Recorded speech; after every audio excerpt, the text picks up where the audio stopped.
Hi, welcome to White Women Wake Up. I'm Karen. And I'm Jonelle. And we are the podcast that we get curious, we get uncomfortable, and we get real about what it means to wake up to our privilege, our patterns, and our place in this world. We're not experts, just two white women from different generations, mother and daughter, learning out loud, having conversations we all need to be having with ourselves. So grab your coffee, take a breath, and let's wake up together. Okay, Karen. I like that you said grab your coffee. I know. I just kind of felt that's like a good add-on. Thank you. Yeah. Hey, okay. I realized as I was listening to the podcast from last week, we didn't do homework. I know. But it was actually, it was such a good talk because we were really talking about this idea. I think the word resistance was the word that came to me is like, how do we learn to resist? I mean, we really need to learn those spaces. Yeah. So anyways, okay, my topic is weird. Oh, so we're not even doing any homework. Oh, wait, did you do any homework? No. Okay. But I just normally, you still have like a 5 to 10 minute diatribe of something about last time. So we're done with protests and rallies. Like hopefully we're not done with it. Right. Well, actually, I loved how you moved us forward on yes, we're community and rally, but if we're going to do some performative activism, real activism, we need to have some tangible goals and we need to develop some resistance. And I really appreciated this idea, and I hope you're going to put it in the blog, that link towards that book or looking at some of the ways, because I think we need to learn it. In fact, if anything, okay, so do you have any homework that you No. I'm okay. so surprised. You don't normally jump that fast, but we can start with your topic. You're excited. Okay, well, my topic is kind of I have a feeling your generation is going to be like, really, duh? But it was a comment. As I've said, I've been trying to be on a lot of different classes, Zoom things, and I was in one of them a week ago, maybe 2 weeks ago. Or I was listening to a podcast. I can't remember. There's just all these things. But this Black gentleman said, my body has always been political. Oh, yeah. And it's fair. It's fair. But when he said it, I can unpack it now and I can think it through. But okay, yes, our bodies have, especially the last couple years where abortion rights have been limited and things like that, we've thought about our women's, female bodies. But I've never really thought about from day to day, space to space, that my body is political. And so one of the things that was really interesting is, I had to fly a couple weekends ago, and while I was at the airport, there's so many different people at the airport, I started looking at all of humanity. All of humanity is at these airports.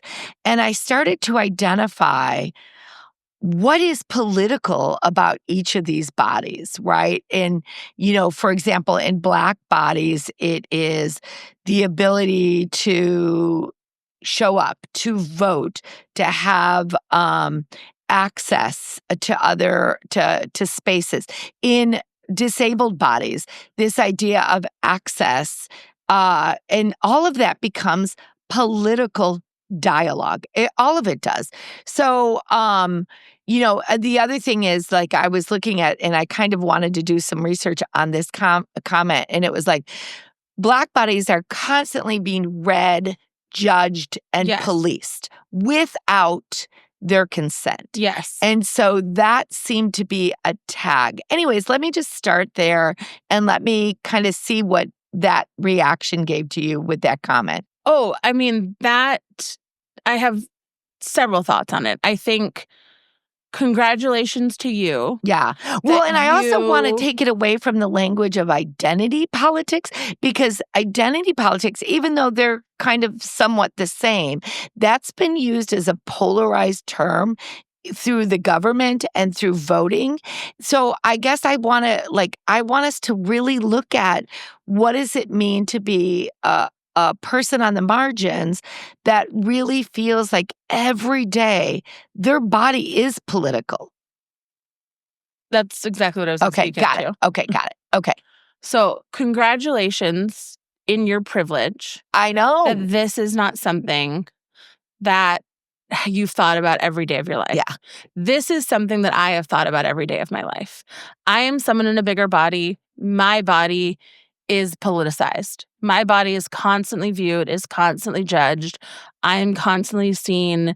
I am constantly aware everywhere I go, in every scenario, how I'm being perceived, how I'm being judged from every angle. And so that is, I mean, and so it's interesting that you say even as a woman, though, you can move in and out of that space of feeling like your body Yeah. is politicized, but it's not, because truly in your world view, a lot of the things that have been politicized about women have not affected you directly Yeah. and stuff. And so, and I think that's like a lot of women out there who may not have had, you know, the unfortunate choice of making a decision around abortion or things of that matter. And so I do think, again, that's the privilege, like you said, Yeah. that we can still go in and out of these spaces of our bodies not being politicized. So can you I don't unpack? have Okay. that privilege. So when I heard the word political, in my mind, the first thing I went to was kind of policies, laws. Like, for example, 3 strikes you're out, we know has really affected the black community, right? So to me, that's a law. Yeah. Can you talk to me when you hear the word political? Can you kind of define it through your lens? Yeah. So when I heard that phrase, and I could also Yeah. be wrong by this. No, I don't think there's anything wrong. I just had never heard that phrase, that my body is always political. Yeah, I have That it definitely made heard. me think I've never thought of my body as political. Well, and I take it as like your first initial reaction was around truly all the Yeah. policies. And I actually don't think it's as clear cut as that.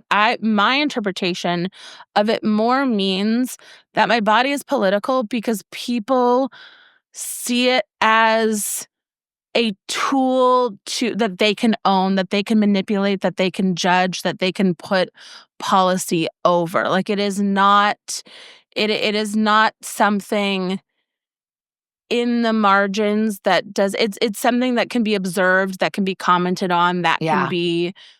So like standards, like BMI Yes. standards, the Yes. way that the healthcare treats you or things like that. So so my body or someone of color it's politicized in the sense that it is used as a tool or a standard for so many, and I'm not saying the right words. I had a better term in my head and I can't think of it. But Oh no, like I think I was just seen an I just heard you say something that I think is really interesting.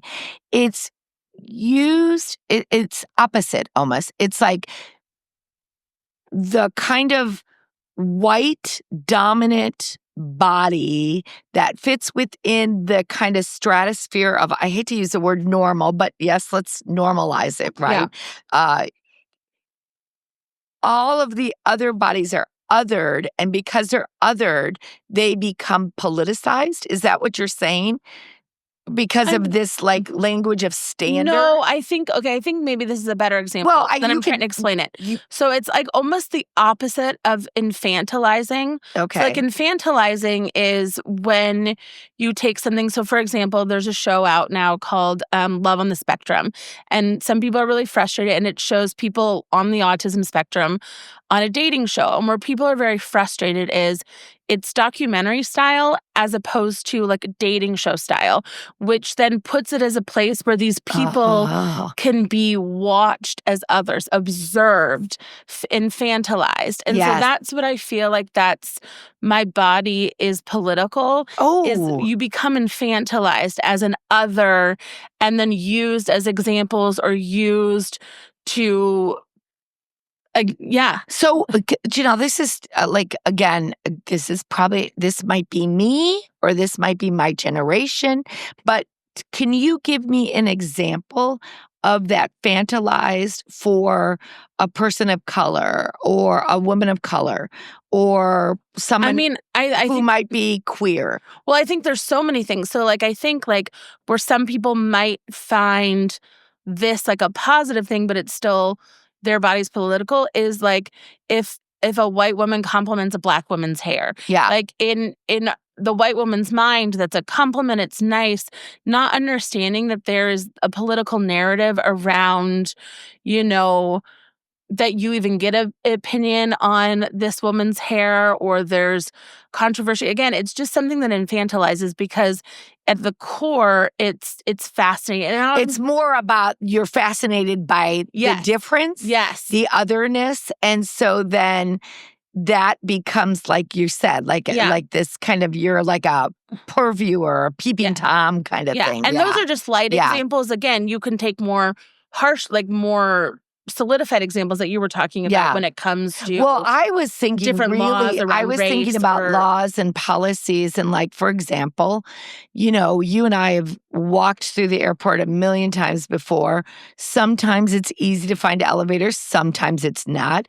Sometimes it's easy to get access to where you're going. Sometimes it's not. And the truth is, in those public spaces, because they're public and they're with all types of people, the access should be available. Well, and to clarify for the audience, we are aware of access because we had to care for your aging parents for a while. And so as people who were able-bodied forever, we never noticed those things until we started caring for them. And now everywhere we go, we point out, this is awful access, or like this elevator is so far. Could you imagine? You have to push the button here, but then you have to roll your wheelchair another 200 feet to open the door. And then the door is so heavy, who can actually open this door? So it was interesting when, again, back to this statement, and I really appreciate you letting me kind of have an observation and being open to this discussion without shaming me, because that's one of the other things that we're trying to do here is we feel like we're not going to learn from each other unless we actually hear from each other. So thank you for not shaming me that I actually thought about this for the first time. And thank you for letting me kind of tether out these experiences, or like, we don't know the word tether, unpack. We're using it all the time. Unlearn. Well, and I have two things to go off. Go for One, it. Thank you for saying that. You're totally welcome. I think it's been really interesting around, as we've been posting like TikTok videos and getting more and more comments, it's the people who give us like genuine, great feedback. And we've gotten so many more of those than people who are snarky. Fortunately, we've only gotten a couple snarky people, but there are so many people out there who are giving us genuine, great feedback about like, I did have a friend who shut us down because she doesn't want to talk political anymore, but that's okay. Okay, thank you, Debbie Downer, for just bringing that up. But I was trying to talk about how we even got a comment on TikTok today from our previous videos when I used the term ghetto, and they kind of gave me a little bit more context around what they'd prefer that I would say as like an alternative for dad. And what was so great, and I've come to just be like, thank you for your advice, this and that. And then their response too was also so generous around, thank you for listening to my feedback. I really hope you keep having a wide reach and great impact. And so my point is, like, when we're open to these conversations and we don't step in and we just say thank you for this or thank you and we listen and you come with intent, it's amazing the like open dialogue you have. So that was that. Now back to the original point of the conversation. Is I also think the other thing around politicizing my body is, what did you say? My body is politicized? Yeah, no, this Black gentleman said my body is always political. Not politicized, but political. Always political. Well, and I think going on, then I think then... So he can't ever step out of the political arena, which is being read, judged, and policed. 100%. Without his consent. And so I think also, so we talked a little bit about the negatives of the judgment in this, but then I also think there are also negatives with good intention too. Yeah. And oftentimes then you're used as the token for people's movement. Yes. So you're used as, okay, so you're in a bigger body, so you need to be the face of our like anti-fat shaming or Yeah. our like bodies of all size campaign. And not everyone wants to be in those spaces. Yeah. Or same thing with Black people. Like there are so many people of color out there who are like, why do I have to start a podcast about race? Why can't I start a podcast about sewing or this? But we expect those types of things from certain people to have those conversations. Yeah. And it kind of goes back to the whole Bon Appetit in 2020 situation where the controversy around Bon Appetit was taking their like Indian curators and they were only doing Indian food, and the Hispanic one were only doing like food from Mexico, but yet the white people could pull recipes from every genre, and so that in my mind kind of wraps up to the my body is always political, is there's always supposed to be a purpose for that person who's the other. Like they need a purpose in society, whether it's negative to exploit them or it's to exploit them in a positive manner. There's like always tokenism. Yes, like you're my queer friend. Yes. And because of that, I'm going to learn everything about what it means to have queerness. Well, I think one of the reasons we're trying to do this podcast is, and it's not necessarily easy because we are trying to not center white women. We're trying to learn about all of this stuff from the perspective of our whiteness. Yeah. And learn about so it means we're reading a lot, we're listening to a lot of podcasts, we're trying to figure out what does this look like. So one of the things that it said, so as I started, unpacking this statement, because it was like, wow, and I come in, I have to say my generation, so I'm in my early 60s, my generation is actually a weird pocket because we were probably there earliest of feminists, not earliest, but earliest of white feminists, let's be clear on that one. And so we started we were more access to education. We had more access to jobs, even though it was hard and still many of us are not in that president role. But, and there was abortion. So most of my opportunities were there for me. Okay. So then I didn't think about, like when I think about politics, I think about climate change. I think about science. Yeah. I think about these other things that, I want my government, I think about education. I want my government to do. I didn't think about the placement of my body in this political landscape. And so one of the things that, as I was, again, hearing that statement is, as white women, white bodies are often viewed as neutral, non-threatening, belonging, can opt out of political conversations without consequence. Silence feels safe. So one of the things that I was taught as a child, you don't talk about politics and you don't talk about religion. So now women my age, if I want to talk about politics, which our bodies are all political in some ways, right? Now, I know. But anyways, if I want to talk about politics, that's uncomfortable because we don't know how to do it. We just don't know how to do it. Anyways. No, and I agree with that. I think that's a slightly different topic than saying your body is political. Yeah, you're right. Versus women not wanting to talk about politics. But I think part of the reason I say that is because since I never thought about this as my body being political. And I know your generation has thought about it very differently because many people in your generation have come out. Many people in your generation of the abortion laws. You're seeing the discrepancy in government opportunities. But I don't know if everyone in my generation would understand and agree with that, because I think there's also plenty of people out there who, even there's also people even queer who might be straight passing and stuff. And so then their body is not as politicized as someone who is maybe more an effeminate gay or more an masculine lesbian. I think there's all... Well, this is why trans clearly feel that effect because their body is... There's always political.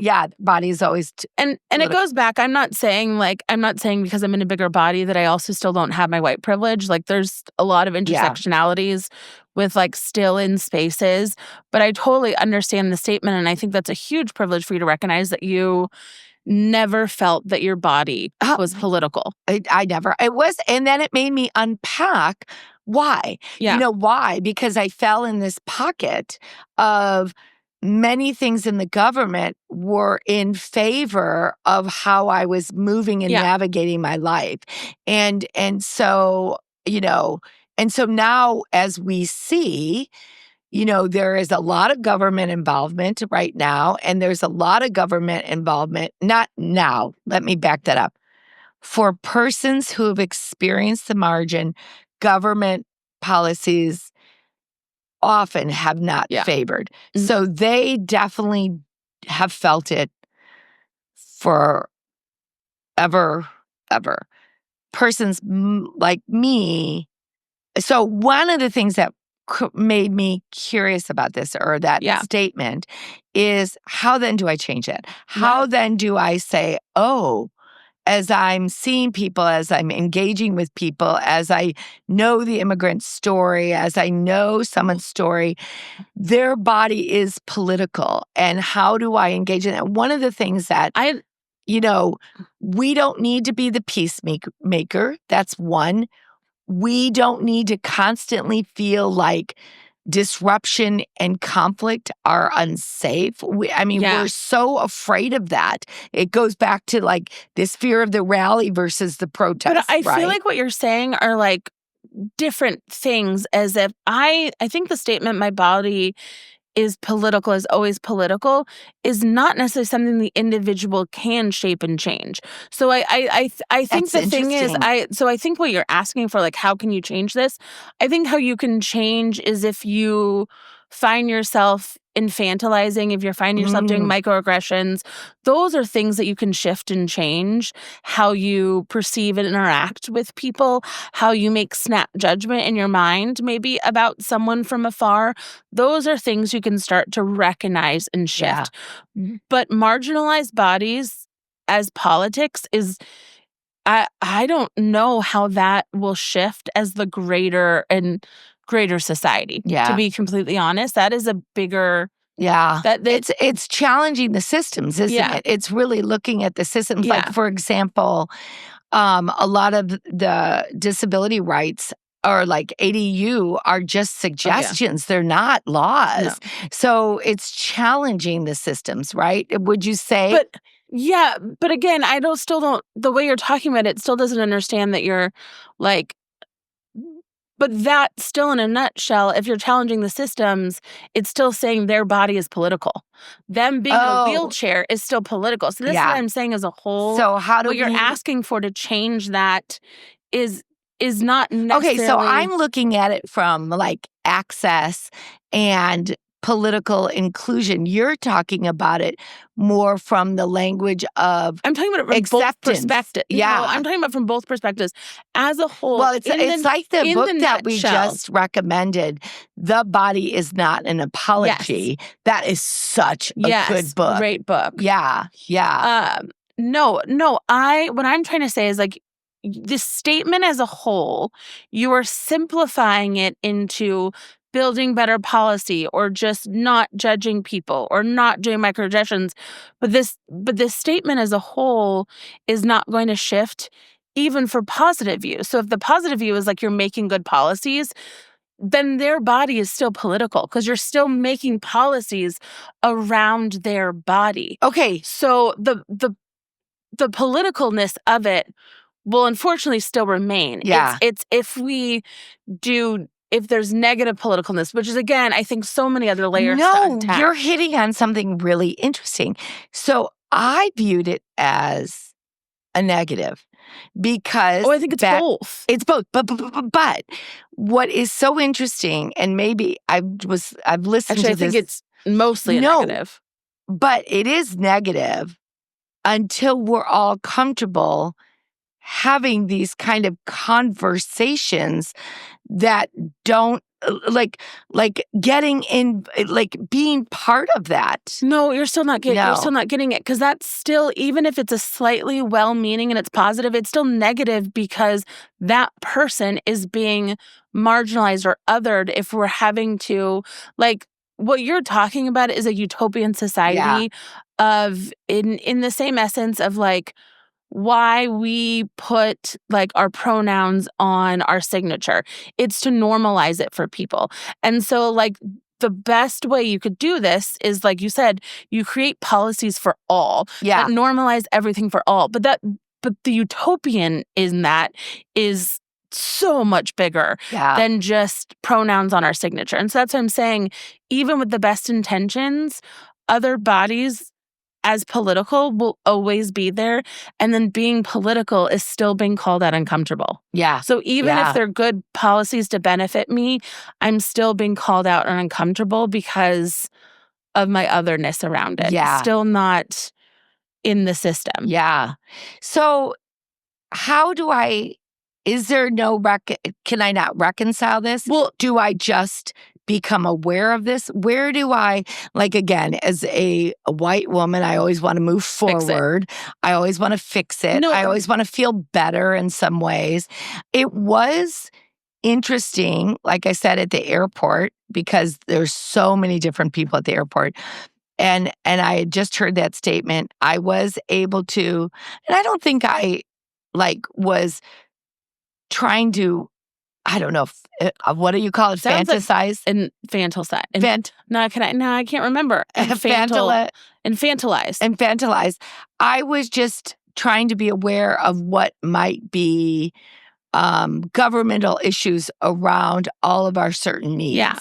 And it was interesting for me to think that way. But do you still see how, we've talked about this before, do you still see how that is still placing a judgment on people?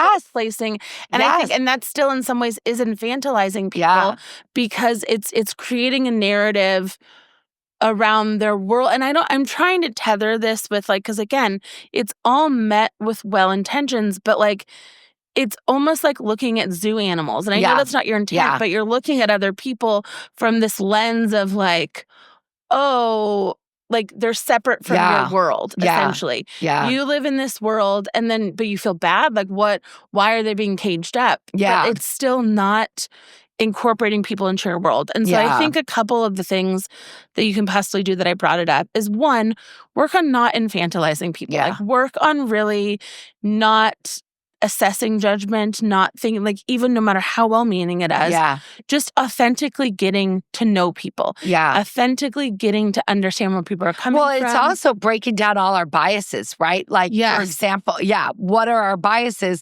If we inherently have this bias, break it down. Be aware of that. I didn't like the word unlearning when we first started our podcast, but the more I'm in this podcast, that idea of unlearning is big. And then the second thing I think around when it comes to like truly policies, this is where like being an allyship helps, and not being the one to support, being the one to like help, ignite that, but not being the one to lead the charge, being the one to, and unless those marginalized ask you to help lead the charge, but really leaning on them to allow themselves to be the political movement if they want to be the political movement, if they want to push those things forward, and gaining the support that needs, I guess, being an ally. You know what? It's funny. I think for me, as we've been talking about this, what I'm hearing is when I first started this journey and people would say, oh, I don't really have a story. I don't have a culture because I'm white. I don't have a culture. That's the dominant culture. And I've moved really past that. Like, I know now that I have a culture, and unfortunately, part of my inherited culture carries a lot of racism, a lot of isms with it. And I'm not afraid to say that. I'd rather more interrogate that and learn from that.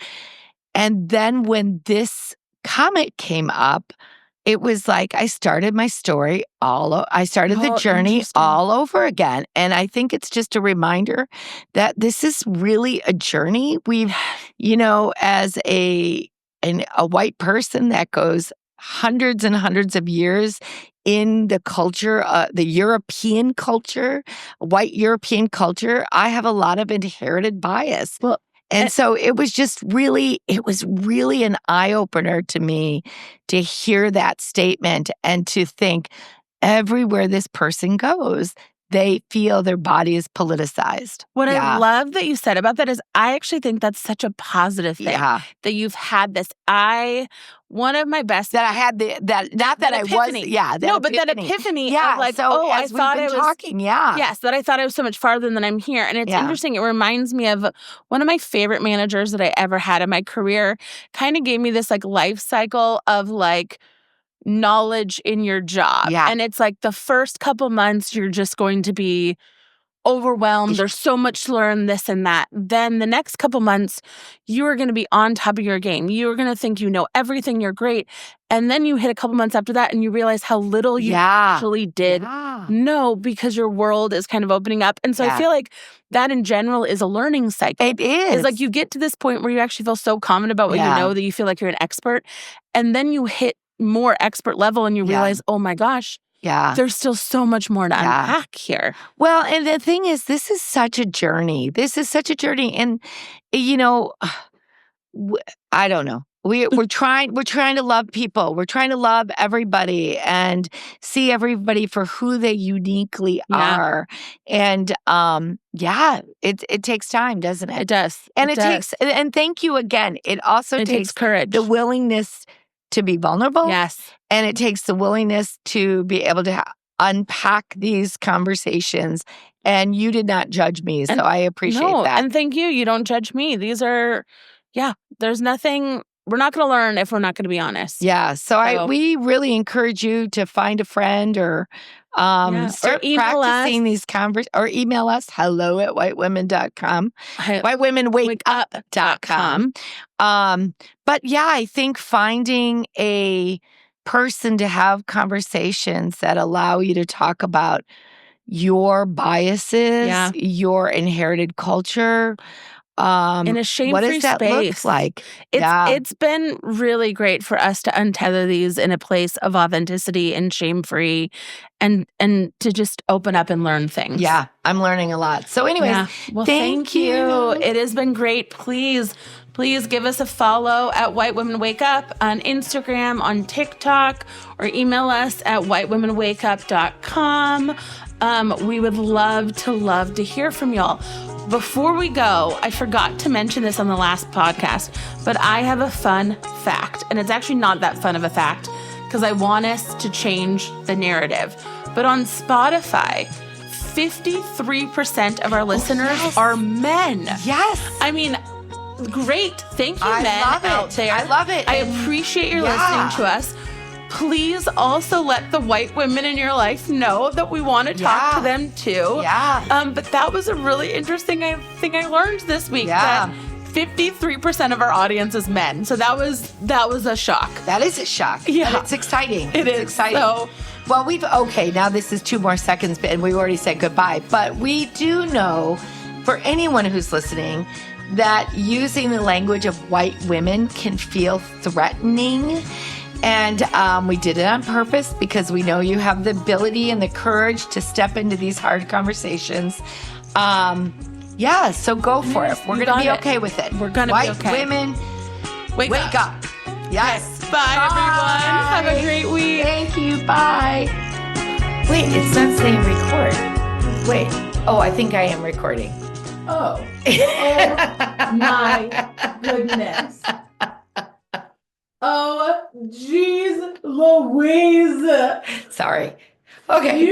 Okay. Okay, well, shake it off. Shake it up. Shake it up. Shake it up. Okay.